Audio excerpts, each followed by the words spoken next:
We'll be starting in just a moment.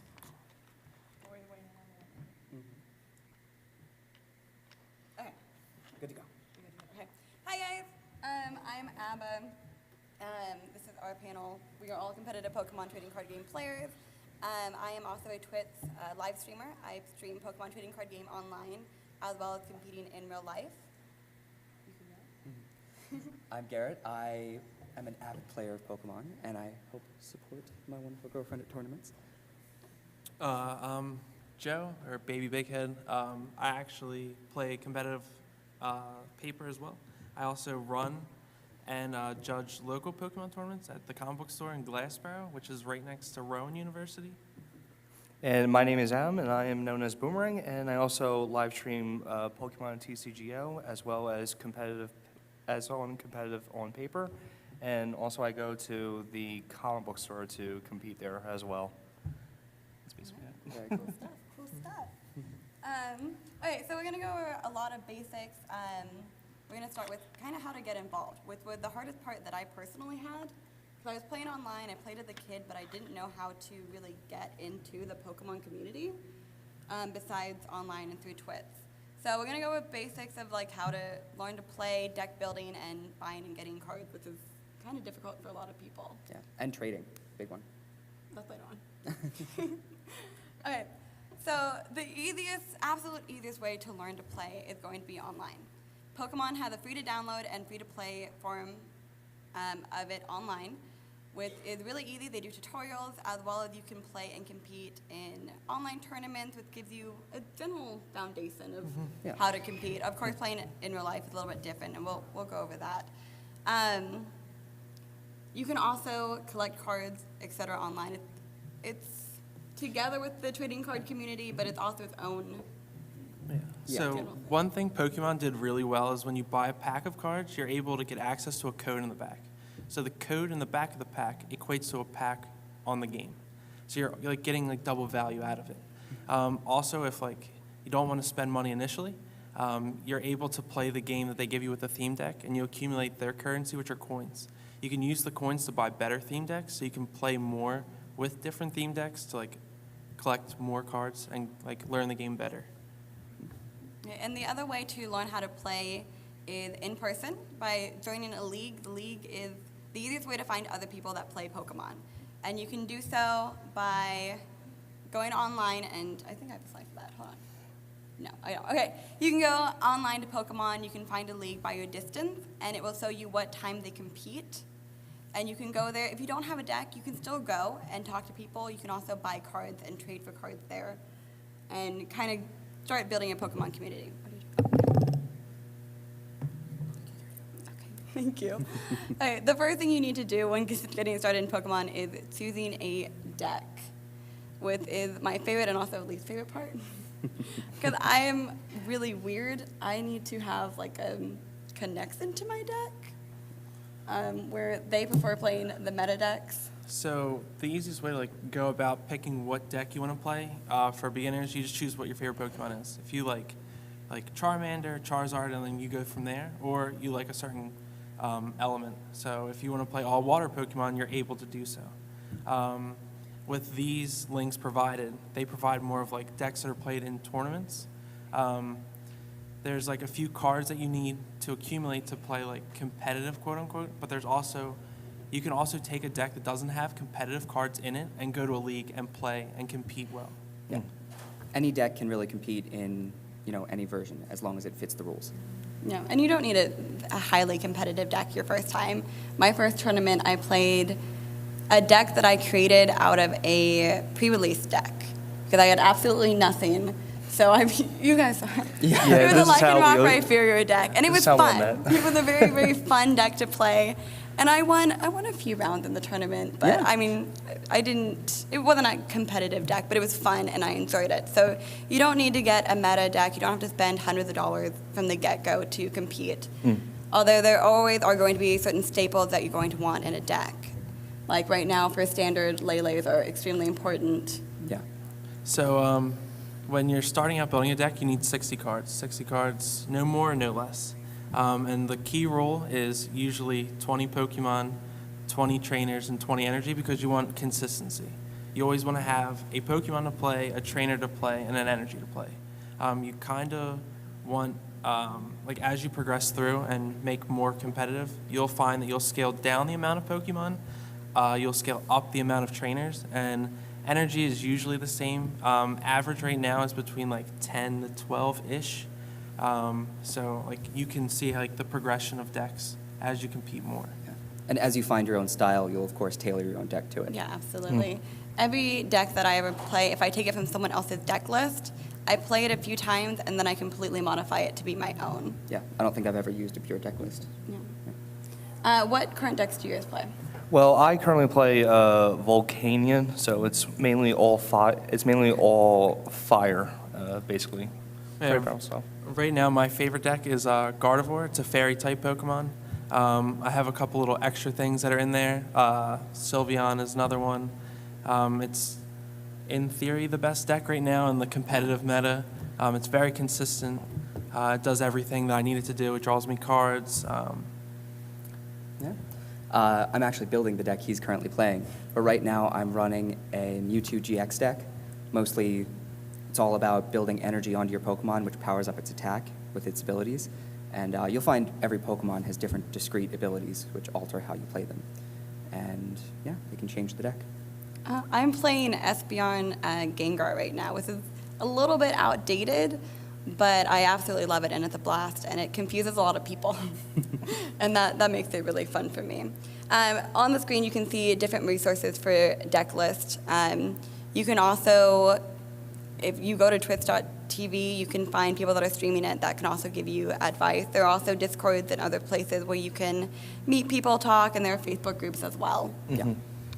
Okay, buying and getting cards, which is, I feel like, the most tedious part of getting started in Pokemon. I'm trying to think of how I got my first cards. Oh, as kids, we got No, these not as a presents. kid. Oh, Yeah, God, like- that was way long ago. I think, honestly, what I started building with this buying packs. This is the absolute worst way you can get cards, especially if you have a deck in mind. Most expensive way. Yeah, most expensive way, definitely. You're going to save a lot of money by buying individual cards. Although booster packs are addicting and very fun. We got 2 booster boxes yesterday and opened them. Anything good from them, though? Huh? I said anything good from them. No, we got completely wrong. Yeah, We did a mistake. We bought booster boxes in the past and got amazing pulls. And so those 2 booster boxes that we started off with got us addicted. So now, like, every few weeks we buy a new booster box, even though we've never had don't wanna talk pulls. about it. Yeah, we don't want to talk about it. So just be careful with that, though. But these lovely gentlemen work at a card shop, so they are, like, Yeah, so set. So you buy singles, like it's the best way, financially and like statistically. So if you open a box of cards and you're looking for one specific card, you're realistically going to get one if you're looking for it. So you can Hopefully. take, Hopefully. knock on wood. So you can take that $100 that you're going to spend on a booster box and you can buy a whole deck, in theory, and it can be competitive as well. Buying packs is probably the worst thing you can do if you're trying to like play more. Now, is it very fun to open packs and does everybody enjoy it? Absolutely. Yes. But I personally despise buying packs. I just buy singles. I don't want to I'm not here to gamble. I'm here to get the card I need and then I can play with it. Yeah. Like we just opened 2 booster boxes yesterday. Yep. I bought both, and they did not yield anything that we actually needed. I think we got 1 Sylveon, which will go very well with my new Gardevoir deck, but, I mean, other than that, we probably got $60 in value total out of $180 for those decks, Yeah. or those boxes that I paid. So But- you guys, be careful. I mean, because you see it and it's more value because it adds up to like $280 a pack technically in a booster Yeah. box. So you're like, that's a good deal. And at a And you store- see it, if you see a Yeah. $10 card at a store, you're like, Yeah. But yeah, definitely buy singles. It's the easiest and most financially responsible way to get started in the game. And just for a little background, a booster box is 100 packs. It's like the... Nope. No, It's 36. sorry, not 100 packs. Sorry. 36. Usually around $100, excuse me. And they're usually the thing you'd take the pack out of at the store. So you're kind of buying packs in bulk. So you get a better value. I don't Okay. think they explained that.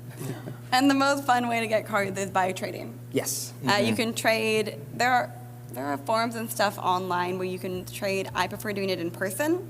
You can go to tournaments even if you're not competing and trade there as well, which is my favorite. You'll see people that have like bags and bags and bags full of cards and binders. Yeah. And I always carry my trade binder with me. Yeah, some people even come in with like huge boxes of just specific types of cards just to sell or trade. And although be careful with them because you're not technically allowed to buy them with cash.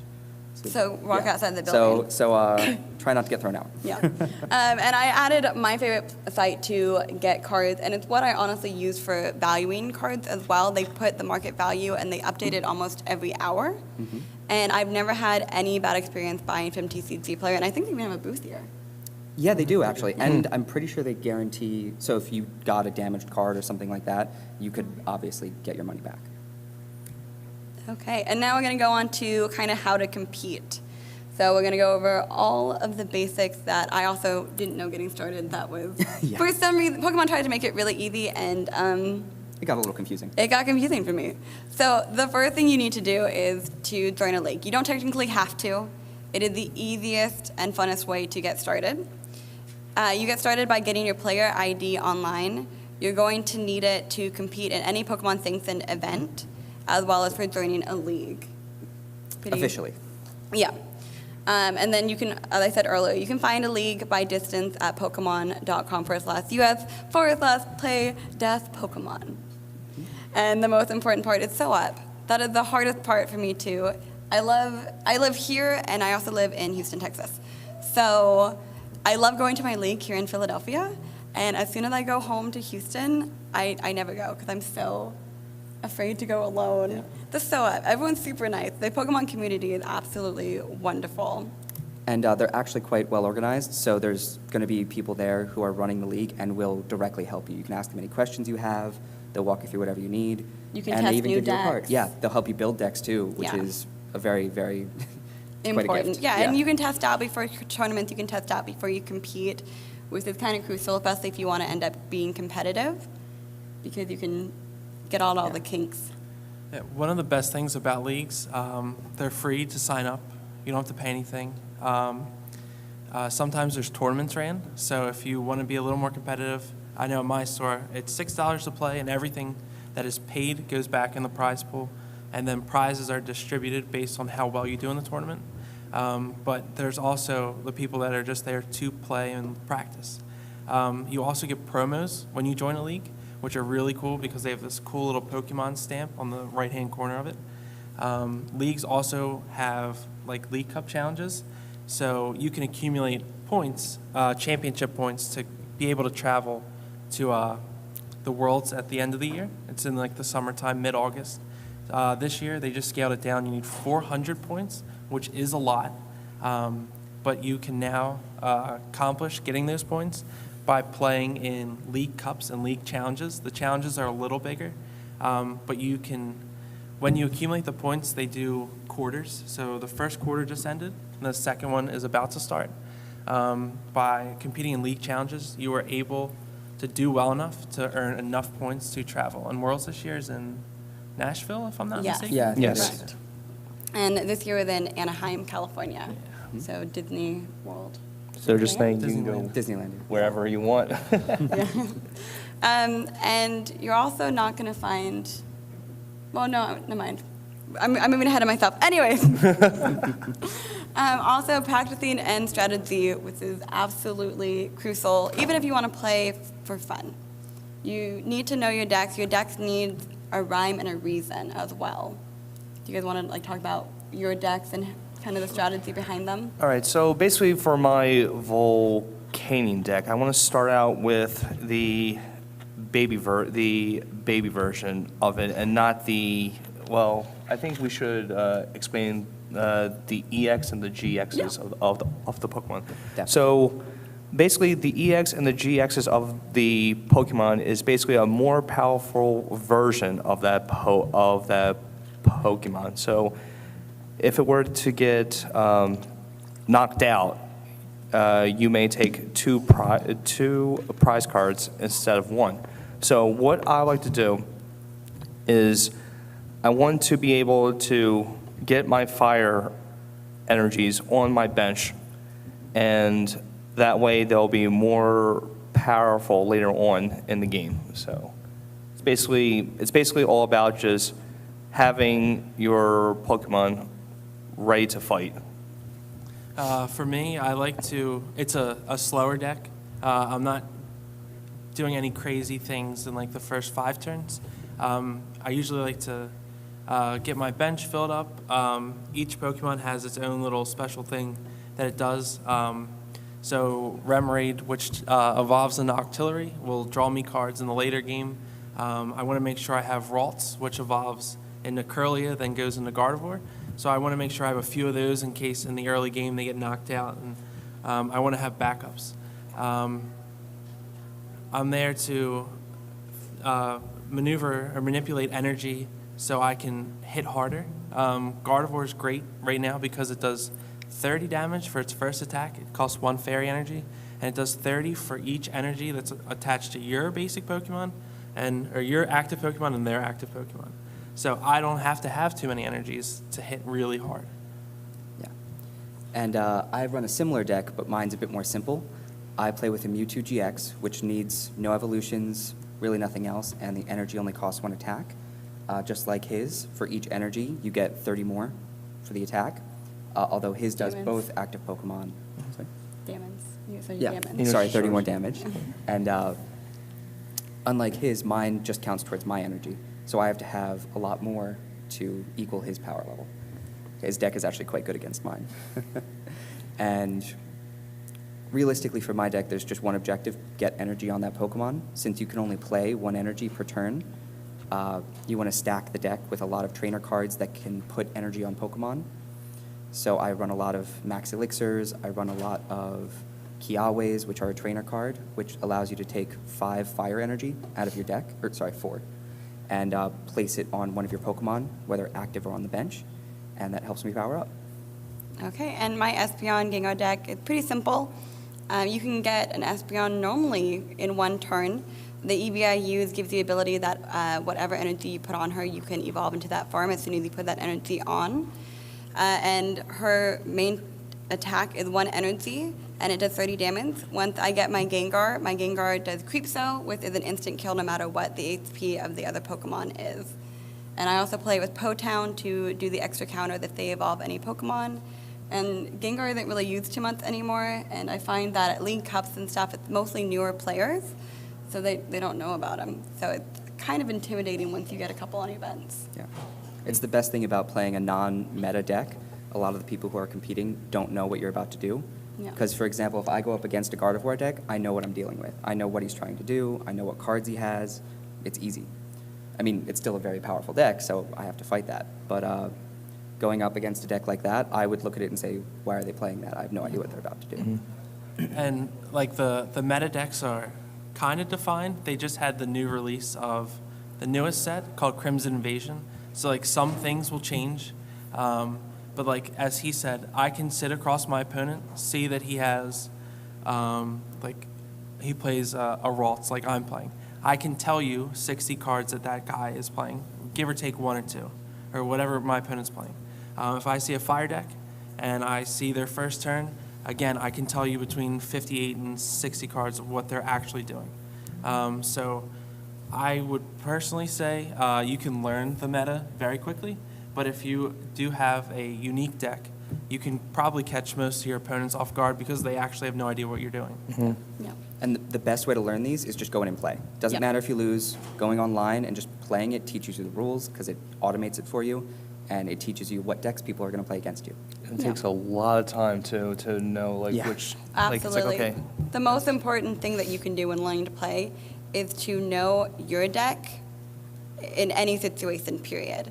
On my stream, once a week, I let everyone take their most troll decks, the most annoying decks, and I have them fight me. So that way I can learn how to adjust to any situation. Because even at League Cups, you're going to find decks that are kind of nasty. But you have to learn how to deal with that situation and what you can do to get past it and to beat it.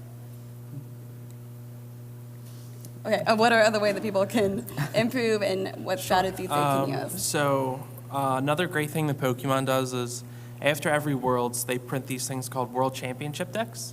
So I think they're $14.99, and you can play the same 60 cards that people played at the Worlds the year prior.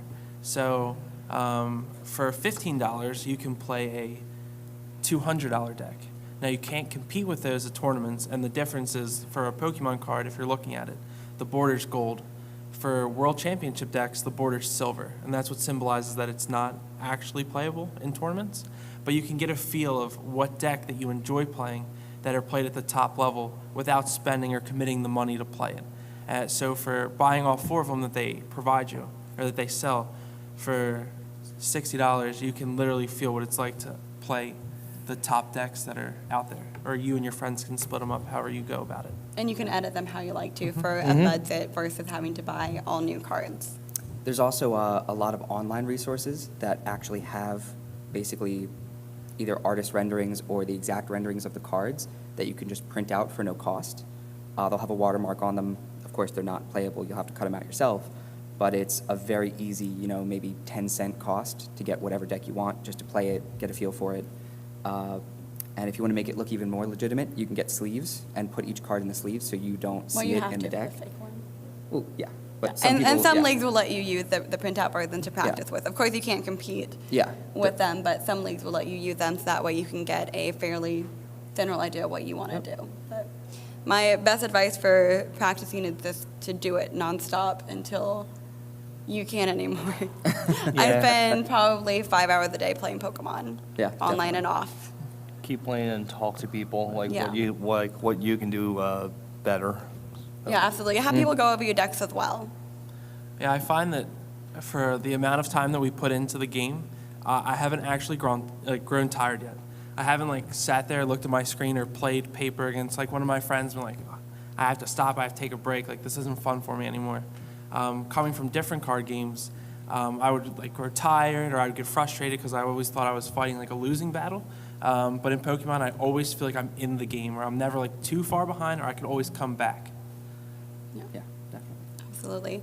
And Pokemon's good about keeping it fresh, too, with rotations and everything. They try to make it so you don't get bored with it. Now, that doesn't also mean that you all should play for 5 hours a day. I also get paid to stream it. So, don't play Pokemon for 5 hours a day. Stay in school. Okay? Oh, also one important thing with the rotations, as new cards are rotated in, some older and more powerful cards will get rotated out of the competitive sphere.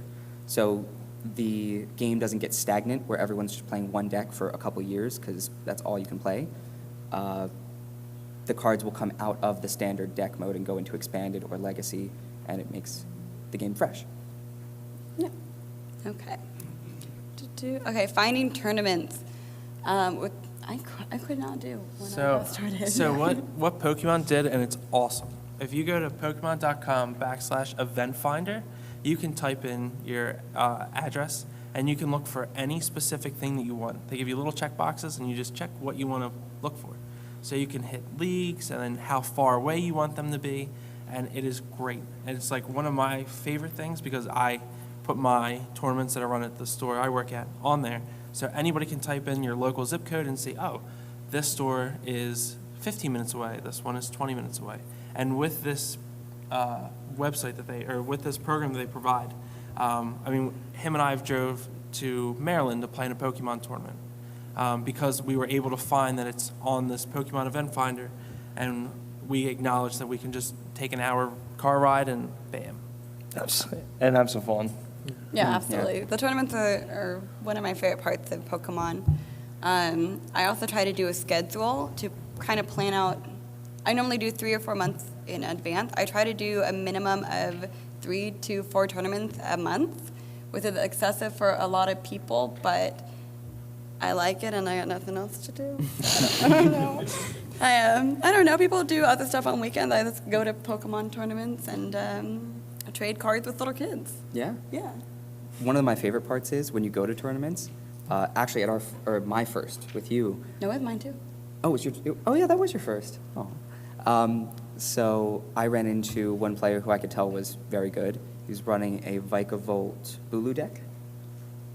And he was there with his son, and I was just talking to him. They lived up in New York, and they fly all over the country to play in all these tournaments. They had probably $10,000 worth of Pokemon cards that they'd traded in one. Yeah. Like, you guys guys knew what I'm talking They about. actually warned me because I was going up against him, and they were like, Good luck. Good luck with that. Because I was running a very outdated, basically the only cards I had at that time deck. Yeah. And don't ever feel intimidated going up at a tournament against someone Yeah. who travels. Like next year, we're going to be traveling quite a lot for Pokemon, going to almost all of the regionals that are left in the U.S., and it doesn't make us any better than you. Pokemon is a game of skill, deck, and a whole lot of luck. Oh, so much luck. Yeah, your strategy is so important, but you still got to pray a little bit. And don't be worried about it. Everyone was so nice. He Yeah. showed me so many new things, and I learned a lot from that match. Yeah. And there's also ARG tournaments which aren't sanctioned by Pokemon, so you're not going to get points. These gentlemen mostly do ARG or do a lot of it. So we've played in 2 ARG tournaments this year. They're fun. They're mostly like 5 rounds. They're best of 1, so you play 1 game against your opponent. You have 30 minutes to do so. The winner reports the final results, and you do play for money. I think they're $20 entry fees. Our first one was we all played in That the was same $35. tournament. Yeah. It was 35, yeah. Yeah, I remember Oops. that. I actually played against this young lady in the first round. Unfortunately, the game was over on turn 2 because I don't want to say I had it all, but I had the perfect 7 cards. I that had could- weakness to what he had. So- It so, didn't work out yeah. well. So our for me. game was actually over before some people started playing the game. And in Pokemon, it's not too common, but when it does happen to you, it feels pretty upsetting. But when you get to do it to somebody, it's pretty great. Oh, it's Well, very I was satisfying. only mad because it started an hour later than it was supposed to. Oh, yeah. And so we were like, oh, yeah, we get to battle now. And Yeah, then we it was waited a long over in time. 3 minutes, and we're like, okay, well, now we have to wait a half an hour before we can do anything. Yeah. So, We did get some good trades in the meantime, though. yes. And you made it into the top 8. Yeah, I was able to do well enough to make or draw with my opponent in the last round to make the top 8. However, it was short-lived because I ended up losing in the top 8. But I mean, it is what it is. I tried my best, but my opponent was just a little more lucky than I was. And you did win some money, though. Yeah, I got my entry back. I got this really cool playmat that says top 8 on it that I didn't have to pay for. The tournaments themselves are very like they drain your, I don't know how else to say it, but they drain your energy. Like you Yeah. don't realize how much you're doing. You're like, oh, I'm sitting in a seat for 30 minutes. And you stand up and you're like, wow, the world just hit me in the face. But it does take a lot out of you, so snacks are definitely a big Yeah, thing. we'll go over kind of Yeah. like what to do at tournaments in a little bit. But to go back on price, ARG, you win money, and it's like $20 to $35 to enter. With Pokemon, and you win points, it's about $5 to $10 per tournament. Yeah. So, and you get points. So, okay. What to bring to your first tournament? All right, so to preserve the wellness of your cards, sleeves are a must. When you first initially start out, you don't have to sleeve your cards, but if you start putting some money into the game and you want to play more and more, I would recommend sleeves. Now, the sleeve market is huge as opposed to, or the sleeve market is huge in general, excuse me. So each different brand has their own market price and what have you. You can buy sleeves for $2.50, or you can buy 100 sleeves for $10.99. I personally stick with one brand, and I buy that brand only because I know from experience they're not going to break on me in a game, they're not going to fall apart on me in a couple days, and I know I'll get my value out of those sleeves. Yeah. What brand is that? The Dragon Shield they're called. There's also Eclipse. I use a lot of Eclipse. Yeah, that Ultra Pro makes, if I'm not mistaken. Yes. Yeah, they are. And And they have pretty colors. yeah, Yeah. that is very true. Yep. And one really important thing with sleeves, if they're marked or broken at all, you can't play them. So you have to call them out. If you're playing and yeah. one breaks, you have to call it out before your opponent notices, or else you're disqualified. Yeah, anything like that can be disqualified because people will try to cheat by marking cards so they know what's coming up in the deck. Very frowned upon. Yeah, so it's best to bring like extra sleeves in your Yeah. deck box just in case that happens. Always. Especially people like me, I break probably 5 sleeves a game. Yeah, you no make a lot of matter sleeves. what the brand is. I'm trying really hard to learn how to not do that. That's a But hard thing. They're usually better No than matter that. how I shuffle, no matter what brand I use, I completely destroy them. Yeah. So, okay. Beside that, you're gonna need your dice. It's probably best to go with the Pokemon ones because Yeah. most people use them for heads or tails, and they have to be the clear or Pokemon brand ones. So Pokemon's the only card game that specifically says to determine the outcome of like a coin flip, if you use a die, it has to be clear because it can't be weighted and it can't be sabotaged anyway. So you have to be able to see through the die to utilize it for a coin flip. And the corners have to be cut, like they can't be like the sharp corners. Perfectly Oh, square. yeah. Yeah. Yeah. Okay, you're also going to need your counters, which are going to be your poisoned, burned, and GX counters. The easiest way to get the dice, the counters, sleeves, is to just buy an Elite Trainer box. Pokemon sell them. You also get some packs and stuff, but it gives you the foundation of what you need. Also, some stores will sell them piecewise. Oh, that's So, for example, at our first pre-release, we didn't actually have a spare set of dice. So I went up and said, hey, do you just have, spare dice or whatever? And they go, for Pokemon? I'm like, yeah. They pull out a little pack of counters, the GX, Poison, and Burn right there, and put a little pack of dice. They sold me 3 packs for probably $6. So it was, Yeah. if you just go to a store and say, do you have Pokemon counters? They'll probably help you out. Yeah. Another important thing some of the time is a play mat. If you have a table like this that has a nice soft finish, you should be fine. But at the ARG tournament we did a little while ago, it was Wooden tables. unfinished wood Yeah, like that was like unfinished bad splintering plywood. up. Yeah. And you don't want to damage your card or yourself. Yeah. So this fine gentleman was nice enough to give me a mat, and I got to keep it. It was beautiful. But it looks good too. But you just take one. Yeah. It'll be easy. Oh, also very, very important. Most tournaments, actually I think all tournaments, require you make a deck list that you bring with you to give to the referees so they know what cards you're playing. Yes, I think that's the nice and you- part. Oh, is it? Sorry. Yeah. I remember writing it down on the flyer. It's okay. Other things you can bring, I overdo it. Hand sanitizer, you're going to be taking a lot of hands. You're going to be touching a lot of cards. You don't want to get sick. I bring an energy drink because, like he says, you get really, really tired and exhausted, and I will fall asleep because tournaments can go literally all day long if you're winning. And another little thing that I do is I lead between every round. Well, not round. After every battle, I go outside for probably 5-10 minutes because the lighting in every single place you play a tournament, the lighting is horrible, no matter where it is. I swear to God, if it had great lighting the week before, they turn it down or something. That's for the Pokemon tournament. Most of the And you're time. going to get lightheaded, you're going to get headaches if you don't consistently go outside. I also bring perfume because the smell can get interesting after a while with a bunch of people in a small space. Some people are good about it. Some Yeah. maybe didn't shower that week. You never know. I also bring deodorant because I like to know that I'm not the problem. And I bring makeup wipes because I wear makeup, and unfortunately I use white deck boxes. So by the time I'm done, they're tan. So I wipe them off in between every round too.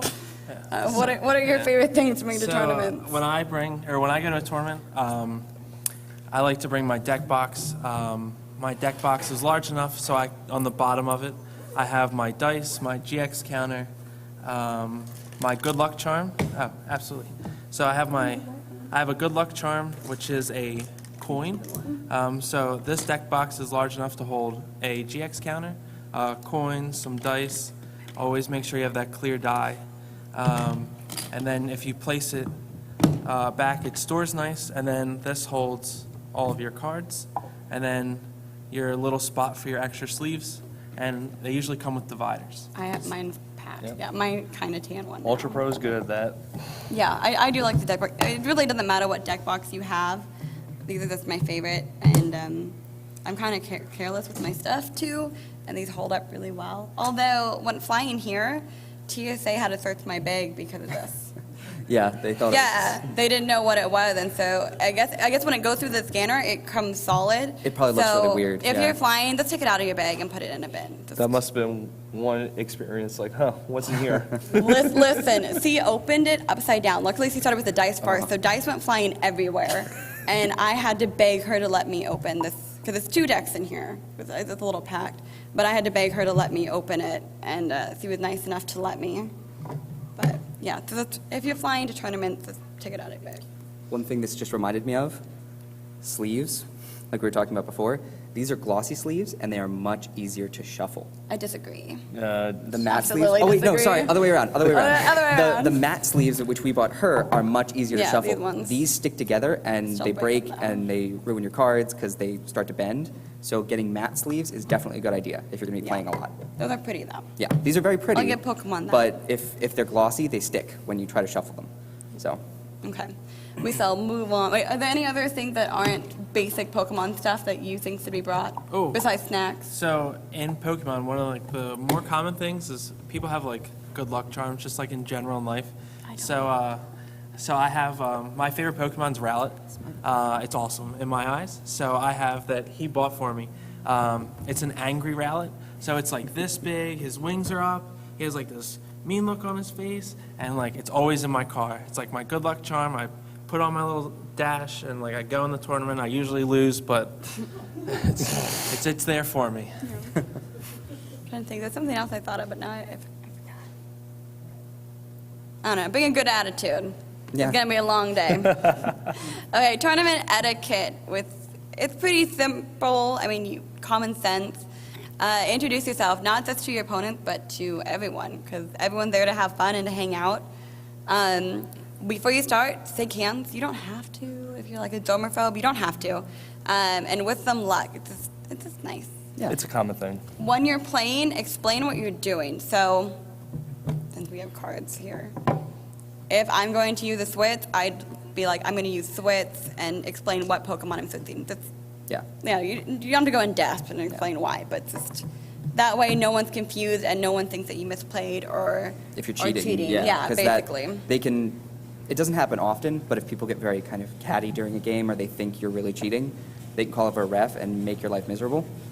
Because you'll have to explain everything you Most did to the refs are ref, kinda then they'll nice, look at your so. cards, look through your discard to make sure like it just gets to be a mess. So it's much easier to be transparent with what you're doing. Yeah. Having fun is super duper important because you're gonna lose at some point. Even if you end up winning the whole tournament, you're probably gonna lose at some point during the day, and you can't be sad. Like when he beat me in 3 minutes, I was like, the only reason why I was mad is because I was like, well, now I have nothing to do. And make sure to tell the people that it was a good game, win or lose. But I think it's also kind of important to talk about like what we don't do at a tournament. Ooh. Especially if you have examples Yeah, of what the- happened yes. to you. Yeah, so you never want to assume what your opponent's doing. If you assume what they're doing and like you do something premature, then if the game enters a certain state, then they can call a judge, and then you would lose the game because they could be like, oh, I'm going to do this. And if I'm playing someone and I go, oh, okay, well, they're going to do this, which makes me shuffle my hand back into my deck. And I start doing it, and they go, well, I didn't play it yet. I didn't place the card in the discard pile. And you're like, well, how do I get my hand back? Well, it's in my deck now. And they're like, oh, sorry. Gotta It call looks like the you get a game refs. loss. And like, so another thing is, in Pokemon, drawing cards is very important. So card advantage to your opponent is a big thing. So when someone is consistently asking you how many cards are in your hand, it's public information. You have to show them. If they consistently do it and they're badgering you, they're just trying to either waste time, stall, or try to like get you not to think clearly. Intimidate. Happens a lot. So you can just, if at any point you're ever feeling like this guy is, and my opponent's hassling me or trying to like throw me off my game, judges are there for a reason. They're there to help you. They're there to make the game go smooth. Another thing is like a rule shark, someone who thinks they know the rules so well that they don't can, need a ref. that Yeah. they can beat you by your misplays. So if you're ever not comfortable in a situation, or you think that they're out to get you, and you feel like you're like a hostage almost, then everything can be fixed. You can have a nice talk with them. You're just like or call a judge. It's literally the fastest Yeah. thing. Yeah. And at tournaments, you'll pretty much be like this, just another person on the other side of the table. You're playing right next to each other. The judges, there's usually 2 assigned, like a long stretch of tables. They're not going anywhere. Calling a raise judge your is, hand, you don't yeah. have to get up, you don't have to go anywhere. They'll be right there, you just wave at them, they come right over. And they'll you watch can, you your can game. call them over for any little thing. Any that you don't- reason. That's yeah. all they're there for. They're just there to help you.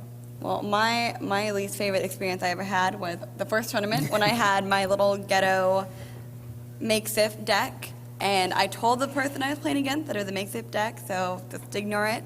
And afterwards, it's like, I can tell you have issues with deck building. Do you need help? And I was like, ooh, Lord, yeah. I was so livid. Like, that ruined my day, with the way she acted. Like, I told her I didn't know, but don't talk about someone else's deck unless they ask. If they're like, hey, do you think this was a good deck? Do you think I should do something? Then you can.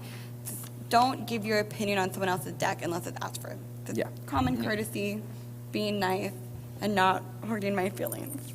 Yeah, she was not happy. I was present. I was so mad. Okay. Anything else? No, everyone else has like perfect Pokemon Yeah, we're tournaments. fine. Okay. Only me. Okay, making friends. Ugh. So true story, we actually met at a pre-release, and him and I were sitting across from each other, and for a pre-release you get like this sweet little kit that has Pokemon, like a Pokemon evolution chain, and some trainers, and some just trainers. And we're sitting down, and you get your packs to open too, because you can add cards from your packs they give you to your deck. And these 2 lovely people are sitting to our left. And someone had a little difficult time building their deck. So we extended a helping hand and proceeded to help her out. I had nothing. They helped me too. They gave me nothing. I was like, oh my God, what do I do?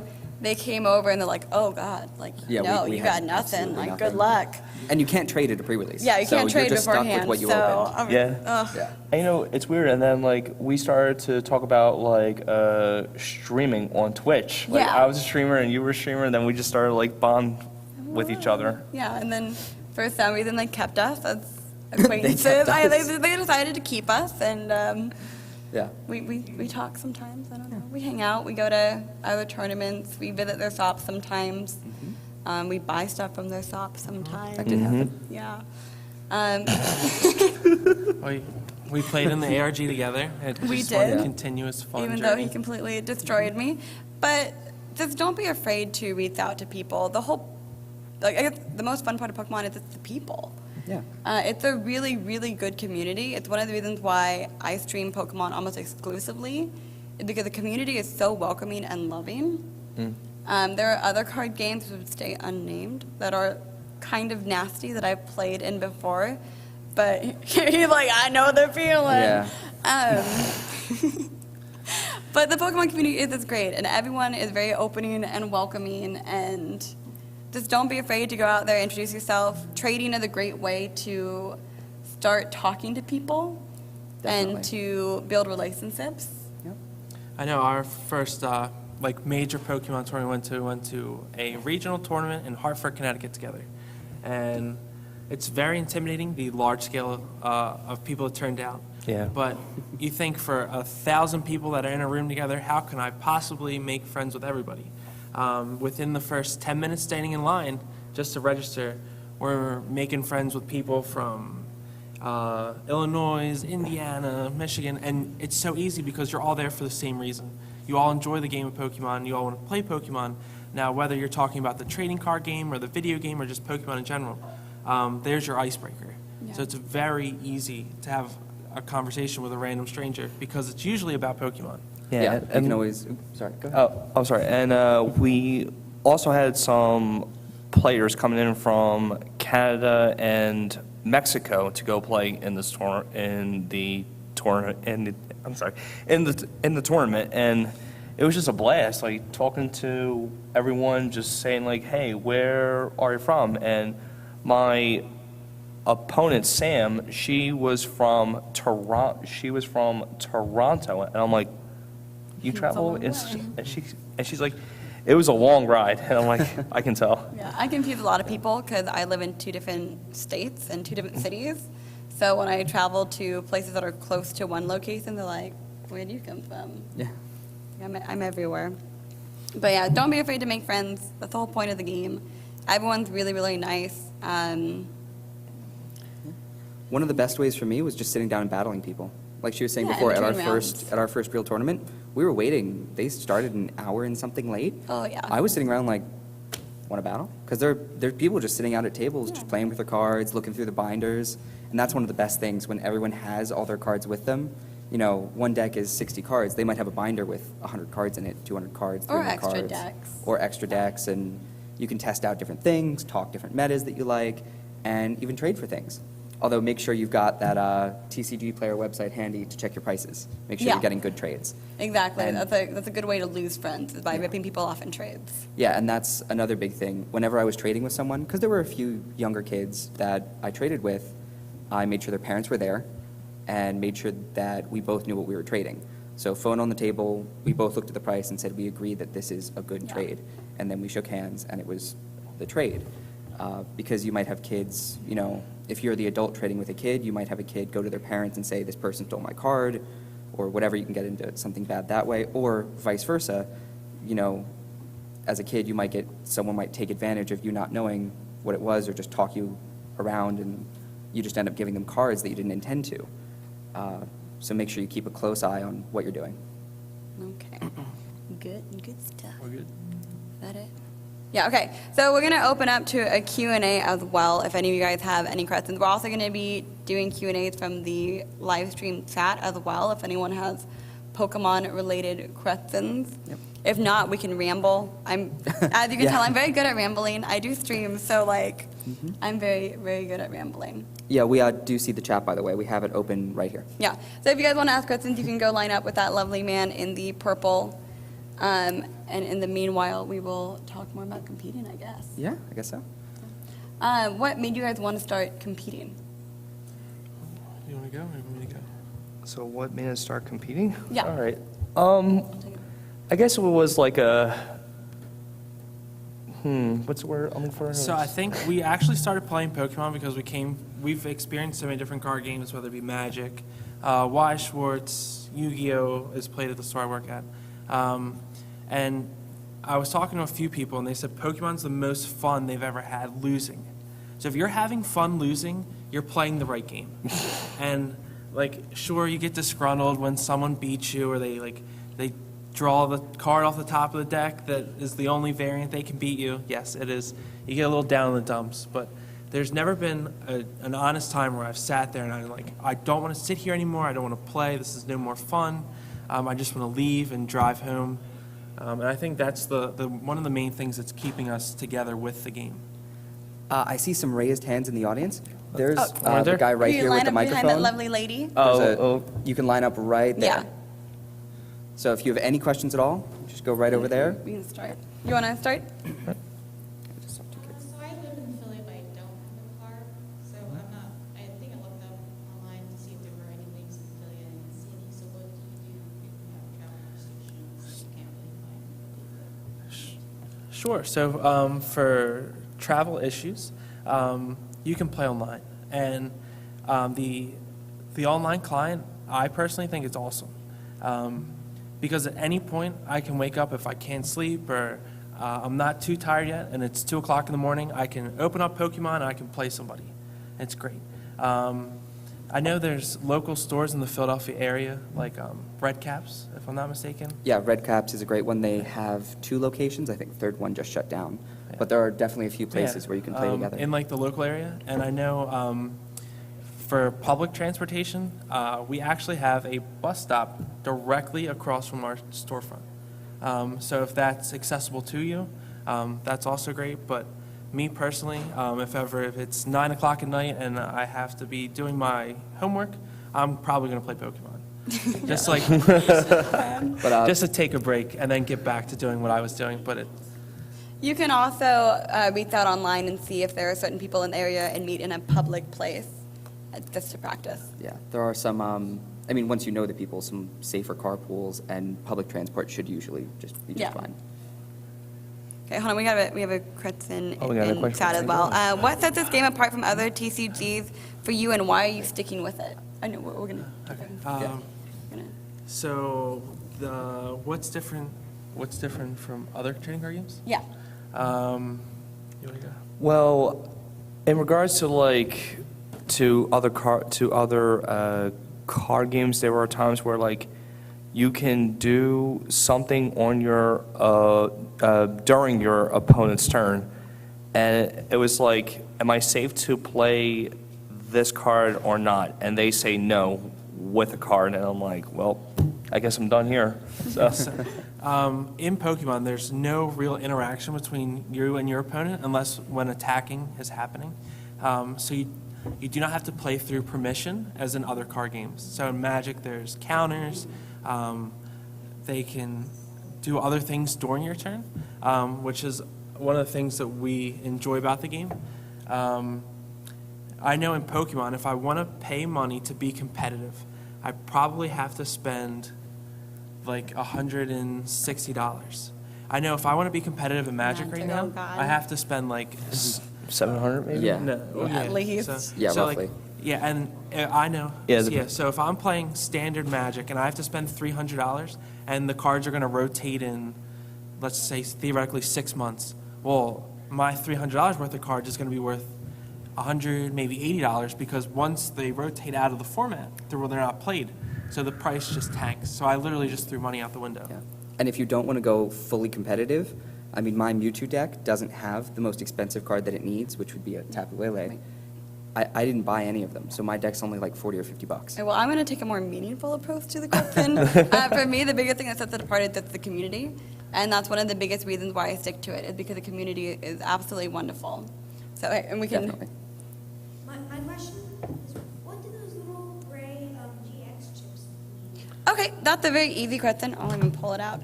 So if you're using GX Pokemon, each GX Pokemon has a GX attack. You can only use one GX attack per game. So you have it facing with the GX up. When you use your GX attack, you flip it, so that way you both know that you've used your GX attack. Yeah. Yeah. Yeah. You're welcome. Yep, you're welcome. Very welcome. Yeah. All right. Sure. First question, it said before that there was a deck builder tournament. Do you know what exactly That is sponsored by PAX, and that is upstairs. It's Look up- for the huge Pokeball. Yeah, so it's actually right next to the the registration area. So if you go in the main hall, it's the far left side, all the way in like the corner right before the stage. So what this tournament is included is like a pre-release. You get a pre-release kit. It's 22 cards. You're building a 40-card deck, and you get 4 packs also. So you can open up your packs, take whatever cards you get out of them, and put them in your deck to help you win. If not, you can open up the pre-constructed deck they give you and play from there. Just add energies. Yeah. And they should provide the energies. Yes, Yeah. energies are provided, so. Second question, what is the best way to keep up with like standard legal decks and stuff like that? Because I have a lot of outdated cards. Sure. So, Yeah. Ooh, Yeah. yeah. Yeah. So on the Pokemon website, they have what sets are legal in which format. So in Pokemon, there's 3 formats. There's Standard, which are the most current cards. There's Expanded, which it's from like, it's a little larger. And then there's Legacy, which are older cards. So you can see what you have available to you and then determine what you would like to play from there. Yeah. Expanded is a pretty fun format. Yeah. So- And they also have expanded regionals as well. Yeah. So you can still be competitive with an expanded deck. Definitely. You're welcome. What's your favorite part of Pokemon? Like the game? Winning. No, I'm kidding. Learning from every game I play, definitely for me. I would say deck building. You can be very, very creative with it. Me personally, my favorite part is to buy the nicest versions of the cards that I enjoy playing. I like my deck to Be be pimped blinged out. I like it to be eye-appealing to me, so when I lose, I still have something nice to look at. Yeah. Having really pretty cards is very fun, especially because the people you're playing usually know what they are. Yeah, So they're they're like, like, ooh, you have "Hey, that, or ooh, big you have that. spender." That's really pretty. Yeah, that's my intimidation factor. I make Yeah. it look like I know what I'm doing, when in reality, I don't. It's like, oh, it's shiny. Look at this. Yeah. What does it do? Look at these rainbow rares, like, hey, I spent $40 on a card that's worth 50 cents. That's what that to says. make. Logic. And what about you? I just like to just just to play the game. Yeah. I just like I just like to compete, and the feel of like fighting a good fight. That's what makes me love this game a lot. Like more and more, I get to meet each unique person, whether young or old. Just love to play the game, and win or lose. It's the best thing. Yeah. There you go. Thank you very much. Thank you. How many people do you think play Pokemon all around the world? Oh, God. Oh, my Ooh. God. I mean, the regionals are in the thousands, it's regional. So, actually, Pokemon, if I'm not mistaken, is the most sold card game. It overtook Magic. So, that must tell you there's a ton of people that play this game. And I actually just saw this fact yesterday.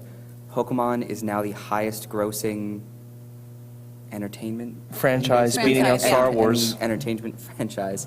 They're like at 50 plus billion, like 55 or Yeah. 56. Something like that, yeah. Star So Wars is like a lot. 52. So it's the most played, most bought thing literally in the world. So you're more than likely to Yeah. run into a few people that play it. Definitely. And if you can't meet them in person, online has them in spades. What's your favorite Pokemon to play? Oh, to play Mewtwo EX. I'm gonna Mega say- Mewtwo, sorry, Mega Mewtwo. Oh, 100%. yeah.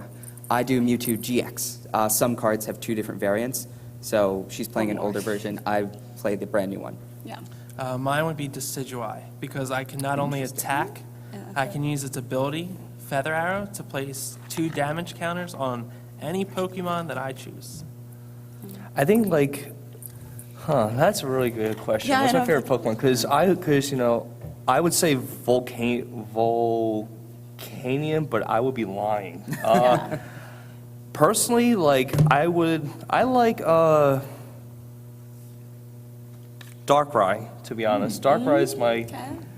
really intimidating. Just the Dream Eater Pokemon. Just Yeah. oh, He- so he good. ruins- he Looks so ruins cool. dreams. This Yeah. just looks cool. Where was your first Pokemon tournament? ARG outside of Philly? Yeah, I think it was down in New Jersey. The Greater Philly Expo Center? Yep, Yeah. that was like all of us too. Yeah, all Yeah, that was you guys too. Favorite Pokemon? Eevee. I think Mew for me. Rowlet, 100%. Marowak. What's your least favorite Pokemon? That would be Greninja.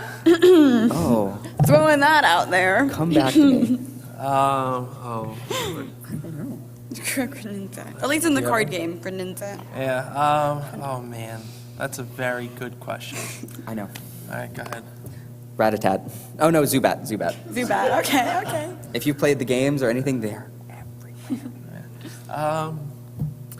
Man, my least, that was awesome. yeah. It's a surprising question. I think my least favorite one to play against is Trevenant in Expanded. There's a No, they said least favorite Pokemon. least favorite. My least favorite is Trevenant because you're able to play a support card on your first turn that allows you to evolve. And this Trevenant says your opponent cannot think they're play both Pokemon in item cards. So that's Trevenant is a no-go for me. Well, ever since I was a kid and watching the cartoon Jigglypuff, every I time wanted Jigglypuff for Halloween this year. every Dead to time us. I would see Jigglypuff, I'm like, no, you're Dead to not us. going to mess the show up for me. And Jigglypuff sings, and I'm like, that's it, the show's over. Next episode.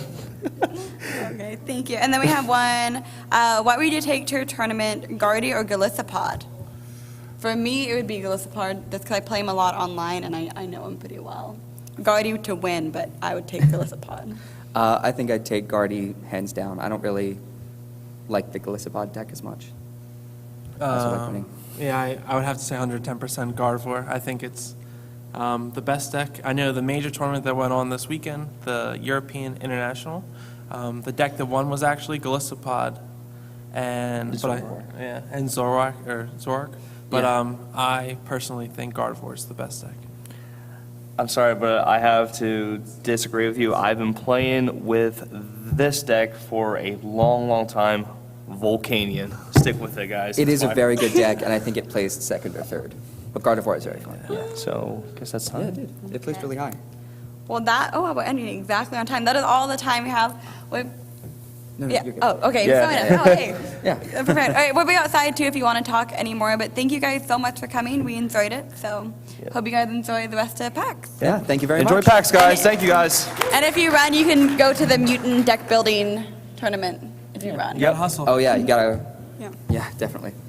There we go. Thank Yeah. you very much. Shh, don't tell them.